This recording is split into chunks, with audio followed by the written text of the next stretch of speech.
circled the bed, and then I saw their faces, and I saw they were deceased. They were cold and they were blue, and I touched them, but they had been deceased for several hours.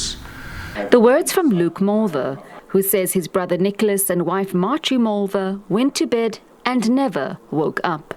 They passed away in their sleep after allegedly inhaling a toxic gas. The neighbor had fumigated her apartment, which was next door to the couple.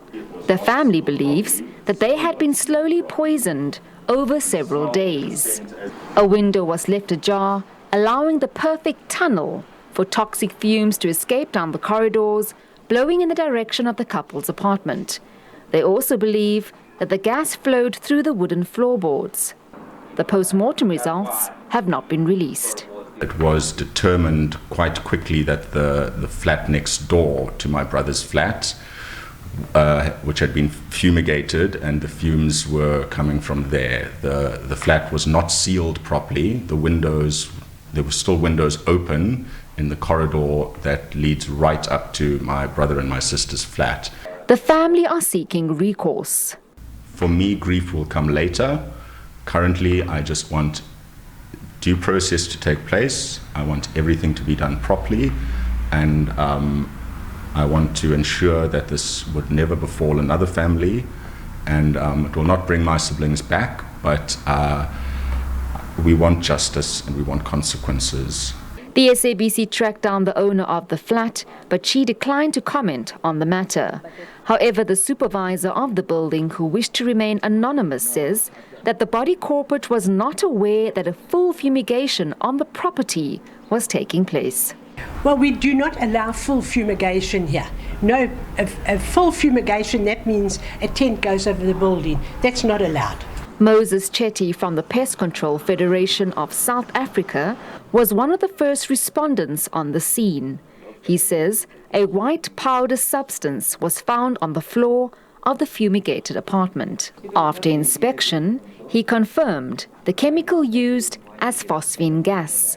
He says phosphine gas is usually used to fumigate vessels carrying rice abroad and has been prohibited from fumigating residential areas. You would not fumigate a flat using that kind of preparation. The methodology was totally wrong.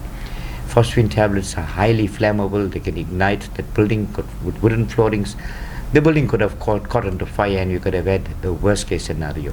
Okay. When you looked at this flat here, there was an overkill.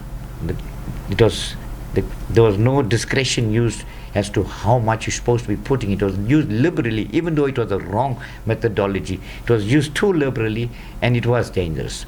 Chetty says the inadequate training and unregistered operators awarded with fake licenses have put a negative light on the industry. So those are the problems that we face when it comes to registered operators and unregistered operators. This, like I said, lawlessness, policing, and we've got people that are operating pest control business. Some of them don't have proper training. I think we need to point fingers in the right direction. We should be pointing fingers at the distribution. How does these products become registered by the registrar by the Department of Agriculture Act 3294? There is a registration process. But this was not a freak or isolated incident. 2 years ago, a Gqeberha family suffered the same fate. To our mom, thank you for always being there for us. Thank you for your love and support. Thank you for all that you've done for us. We love you lots. Happy Mother's Day. Mwah. This was the last video of siblings Tammy and Matthew Ingram together. Their lives were cut short when they were allegedly poisoned by an odorless gas also meant to fumigate their neighbor's apartment. The family says that all residents were notified about the fumigation process and told to seek overnight alternative accommodation, but they were not informed. The family fell ill and were rushed to hospital in the early hours. The children were placed in a medically induced coma to avoid brain damage. 48 hours later, Tammy succumbed to organ failure.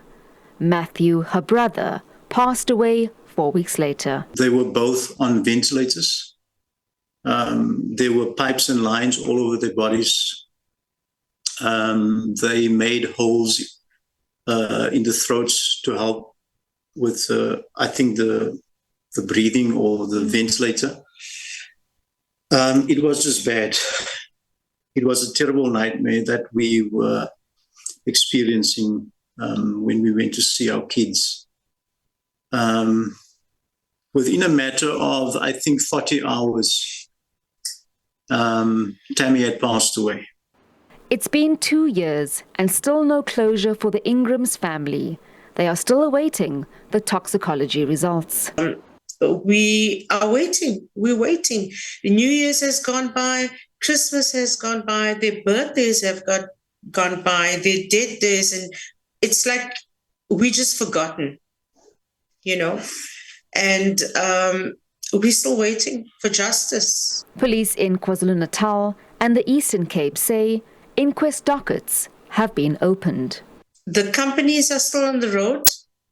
We see them on the road, you know, and that just adds to the fire. One of the windows right next to my brother's flat is still open, so every time I pass by to enter my brother's flat, I can still smell the smell that killed my siblings. I'm Jade Paulser for SABC News in Durban.